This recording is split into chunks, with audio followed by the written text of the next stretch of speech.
So I had a couple people in mentions, Aaron, a couple Georgia fans, um, calling me simpletons. My assessment of this team is bad. And look, do I make jokes? Absolutely, right? I take Mhm. shots to make jokes. I don't know that I've ever called Georgia bad. I mean, first off, we're gonna get some quotes from Kirby Smart. I mean, look at his quotes if you think that I'm accusing them of not being as good as they should be. But like my point has basically been with Georgia, like I just don't know who they're going to be, and I don't know that I'm going to Yeah. know for a while. Although when you look at this weekend, this Auburn matchup gets a little interesting, and we're gonna dive into it because right now Georgia is out here trying to actively fight against complacency. They're trying to do something that no team has ever done in the AP poll era. Over 80 years of playing this wonderful game of college football in the AP era, and no team has ever won back to back to back Mhm. national championships. How do you do that? You don't allow yourself to get complacent, to eat the cheese, right? The old silk slippers on the way up, wooden clogs on the way up, silk slippers on the way down. And Kirby Smart addressed this week, saying, "quote." He was asked, "Do you feel like your team's become complacent?" Because they have looked a little sloppy. Quote, "I think the focus level each week has been good. The results always haven't, but the preparation is what's more important to me. Like, I actually put a lot of value on Monday to Friday, mental makeup, disposition, practice habits, improvement. We've repeatedly said we want to be elite at getting better, and I've really been pleased with the progress that we've made. So that makes me feel comfortable that there's no complacency there." I would feel great if I was reading this as a Georgia fan, Aaron. What's your reaction to hear Smart laid out like that? Like I agree with him in the sense of like this team does practice extremely hard, and every team practices hard. I think the difference is that Georgia is so deep, even when they're banged up, they're so deep with 4 and 5 star guys that like they get after it every day. Like there is not a single day during Monday through Friday, maybe like Friday's walkthrough, where they're not going good on good. Like some teams are afraid to go good on good because they don't have the depth where if a guy gets hurt or banged up because you got two elite players going at it, that you're not ready to perform on Saturday. Where Kirby's mindset is, if someone gets hurt, sucks, but we'll just put someone else in there and we'll Yeah, be fine. I it's a would nice rather our problem. guys go out there. Yeah, it's a great problem. I would rather our guys go out there and compete their ass off. And that's something that I remember week one talking with him about this when I had their game about like, is Carson ready? He's like, Carson has gone against our defense every year for Mhm. 3 straight years or almost every single practice in some way or another. Like, yeah, he's ready. He's gone against the best defense year in and year out. Like he's more than prepared in that sense. So my one concern, I think I raised this at some point last year on the show, is they make Monday through Friday such a big deal that they get to Saturday and they think it's just going to be so easy. Hey, we work our asses off on Monday through Friday, and it's so hard and it's a grind. And we're going against the best defense, we're going against the best offensive line that we're just going to show up on Saturday and it's just going to magically fall into our lap. I think at times I get that feeling from them that the ball is just going to be rolled out and it's going to be easy because we worked our asses off. It's not. It's still football. And that team across from you still has scholarship players, still has good coaches, and you got a big ass bullseye on your back. Yeah. I just the switch has to stay on at all for championship teams. The switch has to stay on not just Monday through Friday, but Monday through Sunday, and it has to even ratchet up a little bit on Saturday. And I don't know if that team believes that right now. And hmm.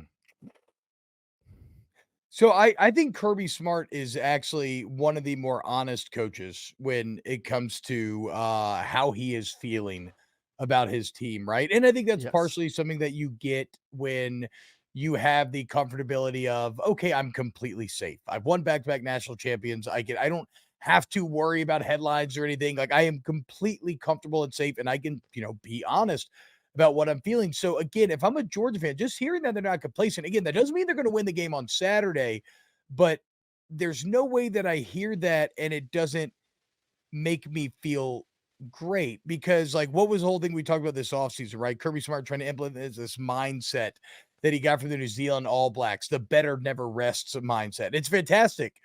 mindset. If you're the best, try to continue being the best Yeah. because again, it doesn't end with best. It says better. You can always be better in one Hmm. way or another. And I think kind of to Smart's point, and I see what you're saying, but like I would much rather have to fix that Saturday problem than fix the Monday through Friday Oh, problem. 100% Like, way if easier. we're talking about what the bigger issues are, Yes. so, like, if Smart's telling me, "Yeah, we haven't played that good at times, but I still like I like the attitude, the work ethic, the focus of this team.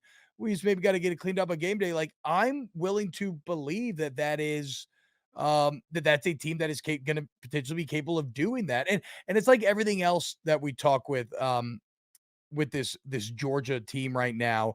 First off, some of the inconsistency, it's not hard to explain. You're replacing a ton of talent and you've dealt with a ton of injuries. Like Mhm. that is football. Why did A&M's offense fall apart so horribly last year?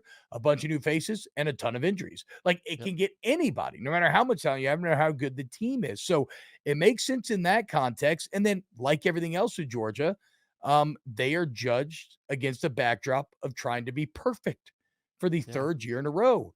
And if you're trying to be perfect, well, a slight flaw gets magnified. So like when we talk about Georgia, it's not that they're bad or anything or we highlight negative things. It's just that they're trying to hit a bar that no one else in the country is.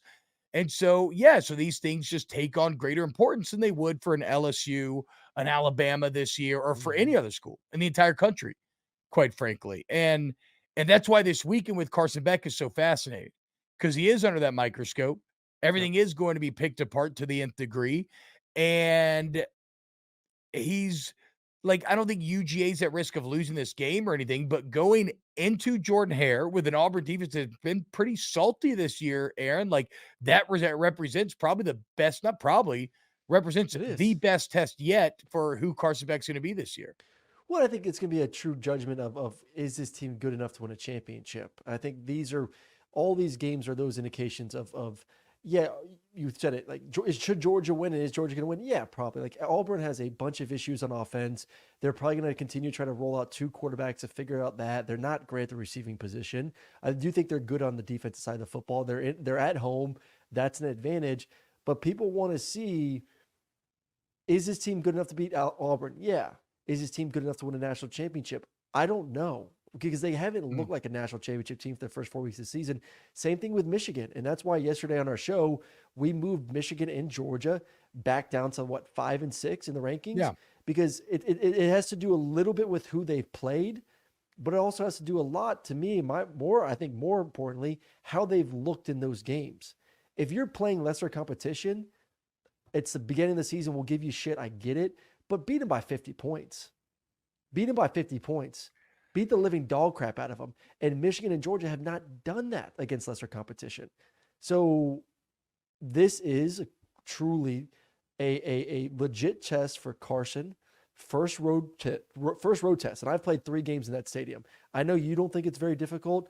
I don't believe it. I think that's a very tough environment. That's a fan base that even after last week's loss to A&M truly believes in this coaching staff that they're going to Yeah. get them to the right direction at some point.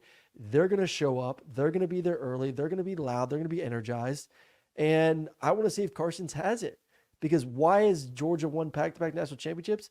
Stetson Bennett's had some big-ass balls. And he's won big-time games on the road True. in some big-time moments. Does Carson Beck have that mindset that he can put the team on his back and go out there and score points against a good defense on the road? So, okay, look, okay. I want to be clear, Auburn fans, if you're listening, we're all a function of our own experiences, right? And what Jordan Hare is an intimidating place to play. Okay. Do I talk shit? Yes, I do. Whatever, though. It is intimidating play. I've won there. I've lost there. I saw Cam Newton win a Heisman there, stiff arming Pat Peterson, and I felt the human wave that came out of that play. And it was Mm-hmm. crazy and it was insane. And to Aaron's point, I don't think there's a fan base in the entire country that believes or has Mm-hmm. faith like Auburn does. Like we said, they should have been miserable this offseason. What they do, they set a school record for Yeah. season tickets, right? I mean, like it's insane the amount of inherent belief that that place has. So I agree. This is a great test for Carson Beck. And going back to Kirby Smart being honest, he was asked about this. Here's what he had to say: "Quote." That's something that he asked about, how do you think Beck's going to perform in a tough road environment? Quote, that's something we're going to have to find out. I don't think you know. I think he's been through some ups and downs. He's certainly been against good defenses like Auburn has. He goes out against our guys, like you were saying, Aaron. Yep. It's different when it's live. So you got to find out how he responds to that. And I'm very confident in Carson's ability to communicate and understand things. He's been in our system. You only get good at these situational football things by playing football for a long time. And he's been with us for a while doing it. This is his first chance to do it on the road. So again, a very honest assessment from Kirby Smart saying, yeah, there's some reasons to believe that he's going to do well. But Yep. again, you don't actually know No till idea. till you're really in the fight. And so I'll say this. I will defend that though, real quick. With Yeah. I know it's different on the road, but I do think they learned a lot about Carson in that South Carolina game I, because they were losing at halftime, and he came out there and drove them down the field. And they scored a touchdown to start the second half, and then just kind of ran away with it there and ended up winning 24-14. Like, and it kind of goes fair. back to what we talked about yesterday a little bit with Kyle McCord at Ohio State. Like, was it great football from him to start the first 4 games of the season? No. Was it bad football? I don't believe it was bad football at all. But I think we learned a lot about what his makeup is on that 2-minute drive where he went down the field and scored with no time remaining to beat Notre Dame, where you Yeah, had little success the entire day on offense. But true. yet you found a way to do it in the biggest time in a big moment on the national stage. And obviously the game versus USC was not on a national stage by any mean, but it was still against a quality opponent in South Carolina. You were losing, and you kind of showed what your makeup is a little bit from Carson Beck, being able to have a successful second half and win the football game. It was it like two different extremes. I get it, but I it get what is you're a little saying. bit of a sneak peek into who Carson is as a quarterback. No, it's the same conversation I've had with Jaden Daniels this week, where he comes out and struggles for a quarter and a half. In the past, last year, you would have seen him shut it down for the rest of the game or not find it. And he came out and found it. He dominated 2.5 quarters. So I agree with you. Like, Yep. I love, especially in the quarterback position, if I'm looking for things, traits that I want to see, like if everything's going great, okay, a lot of quarterbacks can look great. But what about Yep. when everything's going shitty?